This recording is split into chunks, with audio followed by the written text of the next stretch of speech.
क्या कभी ऐसा होता है कि रात के 2 बज रहे हैं, सब बिल्कुल शांत हैं और अचानक से दिमाग में सालों पुरानी कोई छोटी सी गलती घूमने लगती है और बस नींद पूरी तरह गायब।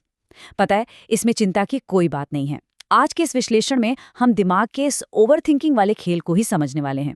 ये एक ऐसी चीज है जो आजकल बहुत आम हो चुकी है, पर इसके पीछे का विज्ञान सच में बेहद दिलचस्प है। तो चलिए शुरू करते हैं।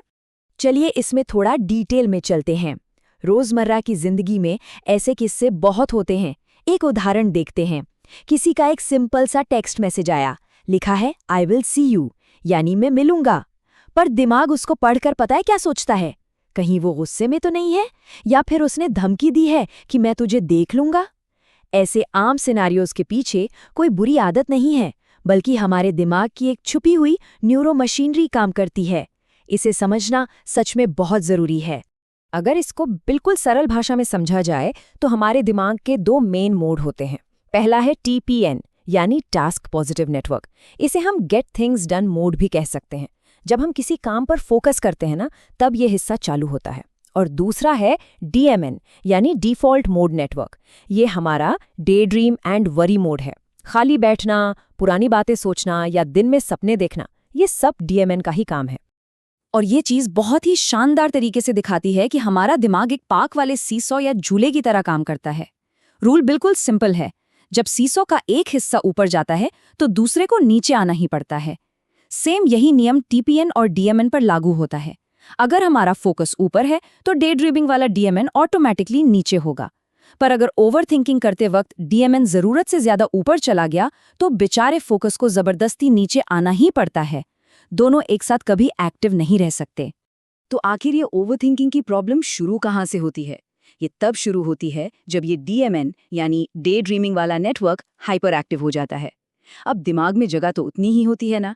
जब दिमाग पुरानी बातों का या अपनी ही इमेज का जरूरत से ज्यादा एनालिसिस करने लगता है तो कोई ठोस एक्शन लेने की जगह हम एक चक्रव्यूह में फंस जाते हैं। इसे कहते हैं ओवरथिंकिंग का लूप। और भाई, एक बार इसमें घुस गए तो सच में बाहर निकलना थोड़ा मुश्किल लगने लगता है।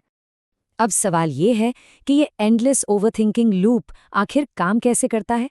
असल में हम एक 3 हिस्सों वाले ट्रैप में गिर जाते हैं, जो हमारी कुछ भी नया सोचने की या डिसीजन लेने की पावर को बिल्कुल शट डाउन कर देता है। इसमें पहला कदम है व्हाई मी, दूसरा है फ्यूचर ट्रैप और तीसरा है स्टिकी थॉट्स। चलिए इन तीनों को जल्दी से एक-एक करके एकदम सरल उदाहरण के साथ समझते हैं। इस लूप की शुरुआत होती है बिल्कुल पहली स्टेज से, जो है व्हाई मी, यानी खुद पर तरस खाना। इस स्टेज में दिमाग बार बार यही एक सवाल पूछता रहता है कि मेरे साथ ही हमेशा बुरा क्यों होता है, मेरे ही प्लान्स क्यों फेल होते हैं, मुझे ही कोई क्यों नहीं समझता। असलियत में ये प्रॉब्लम है ही नहीं, ये तो बस प्रॉब्लम की शुरुआत है। सच कहूं तो दिमाग को विक्टिम फील करने में यहाँ बड़ा मजा आने लगता है। जैसे ही इस व्हाई मी वाले फेज से बाहर आने की कोशिश होती है, दिमाग तुरंत दूसरी स्टेज में गिरा देता है, जिसे हम कहते हैं द फ्यूचर ट्रैप। ये एकदम भयंकर कैटास्ट्रोफिक पैनिक जैसा होता है। यहाँ दिमाग आज की एक बहुत छोटी सी गलती को पकड़ता है और आने वाले 10 साल तक की काल्पनिक बर्बादी की पूरी मूवी चला देता है। जैसे अगर आज इस एग्जाम में फेल हो गए तो आगे चलकर नौकरी नहीं मिलेगी और सारी जिंदगी बर्बाद हो जाएगी। ये भविष्य का डर एकदम खोखला होता है, पर उस वक्त बिल्कुल सच लगता है। और फिर आती है तीसरी और आखिरी स्टेज, स्टिकी थॉट्स। ये वो बुरे ख्याल और बुरी यादें हैं जो दिमाग से हटने का नाम ही नहीं लेते, एकदम चिपचिपे थॉट्स। और इसकी सबसे खतरनाक बात क्या है पता है? ये स्टिकी थॉट्स वापस घूमकर उस पहली वाली व्हाई मी स्टेज को फिर से फ्यूल दे देते हैं। दिमाग का DMN नेटवर्क अब तक सुपर एक्टिव हो चुका होता है और बस इस चक्की में हम गोल गोल घूमने लगते हैं। अब आते हैं इस चर्चा के सबसे मजेदार हिस्से पर। इस विश्लेषण को ना एक फन पर्सनालिटी टेस्ट की तरह देखिए। विज्ञान के हिसाब से अगर देखें तो ओवरथिंकर्स 3 अलग अलग टाइप्स के होते हैं। आइए इन तीनों को थोड़ा ध्यान से समझते हैं और देखते हैं कि इनमें से कौन सा पैटर्न हमारी खुद की आदतों से सबसे ज्यादा मिलता जुलता है। तो सबसे जरूरी बात यह है कि इन 3 अलग पर्सनालिटीज को पहचानना ही समस्या को सुलझाने की पहली सीढ़ी है। पहले होते हैं रूमिनेटर्स, जिनका दिमाग हमेशा पास्ट में फंसा रहता है। दूसरे हैं वरियर्स, जो फ्यूचर या भविष्य को लेकर लगातार घबराते हैं। और तीसरे हैं ब्रूडर्स, जो बचपन के कंपैरिजन का शिकार होते हैं। चलिए अब इन तीनों कैटेगरीज को थोड़ा डिटेल में देखते हैं। पहली कैटेगरी आती है रूमिनेटर्स की, यानी वो लोग जो पुरानी बातों में उलझे रहते हैं। इनका दिमाग बार बार टाइम ट्रैवल करके पास्ट में ही जाता रहता है। एक छोटा सा उदाहरण देखते हैं। जैसे कि 6 साल पहले किसी मेहमान के सामने गलती से चाय का कप गिर गया था, तो रूमिनेटर्स आज भी उस बात को याद करके शर्मिंदा होते रहेंगे कि यार मुझे वहां ऐसी बेवकूफ़ी नहीं करनी चाहिए थी। ये लोग अक्सर इस पास्ट के चक्कर में आगे नहीं बढ़ पाते। दूसरी कैटेगरी है वॉरियर्स की। इन्हें हम द फ्यूचर पैनिकर्स भी कह सकते हैं। इनका ध्यान पास्ट पर नहीं बल्कि काल्पनिक भविष्य पर होता है। ये हमेशा ऐसे नकली फ्यूचर सिनेरियोज बनाते हैं जिनका शायद हकीकत से दूर दूर तक कोई लेना देना ही ना हो। कहीं मुझे कोई ऐसी बीमारी ना निकल आए या कहीं मेरी नौकरी ना चली जाए।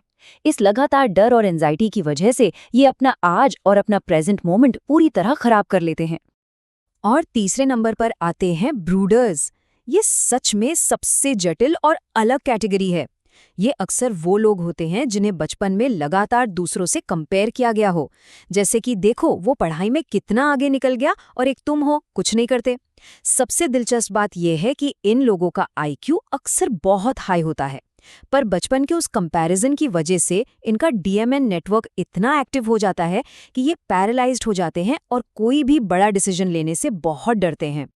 अब इस बारे में जो सबसे दिलचस्प बात है वो ये कि हमारा दिमाग लॉजिक को चालू करने की मेहनत से बचने के लिए जानबूझकर विक्टिमहुड ढूंढता है। असल में जब हम बेचारे या विक्टिम बन जाते हैं ना, तो हमें कोई ठोस कदम उठाना ही नहीं पड़ता। दिमाग अच्छे से जानता है कि अगर उसने लॉजिक लगाया और टीपीएन को ऑन किया तो बहुत एनर्जी खर्च होगी। इसलिए वो आराम से डिफ़ॉल्ट मोड में बैठकर खुद को बेचारा साबित करने के नए नए रास्ते खोजता रहता है ना अजीब बात?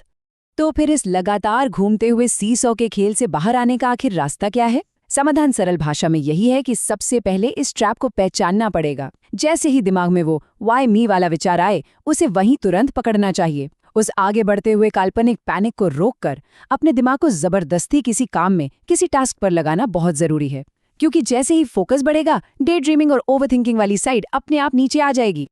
तो आखिर में सबसे बड़ा सवाल यही आता है, क्या हम इस दिमागी सीसॉ को हमारी जिंदगी कंट्रोल करने देंगे या हम अपने टीपीएन को जगाएंगे और अपना खोया हुआ फोकस वापस हासिल करेंगे? अगली बार जब भी दिमाग बेकार की बातों में घूमने लगे तो बस ये याद रखना है कि ये सिर्फ दिमाग की नेटवर्क मशीनरी का खेल है और इसका स्विच बिल्कुल हमारे ही हाथ में होता है। हम जब चाहें लॉजिक ऑन करके इसे पूरी तरह बदल सकते हैं। अगर इस विश्लेषण से दिमाग की इन जटिल बातों को समझने में जरा सी भी मदद मिली हो तो इस चर्चा को अभी लाइक जरूर करें और आगे भी ऐसे ही मजेदार और डीप डाइव कंटेंट के लिए चैनल को सब्सक्राइब करना ना भूलें। हमारा लक्ष्य यही रहता है कि मुश्किल से मुश्किल कॉन्सेप्ट्स को बिल्कुल सरल भाषा में प्रस्तुत किया जाए। तो बस धन्यवाद। और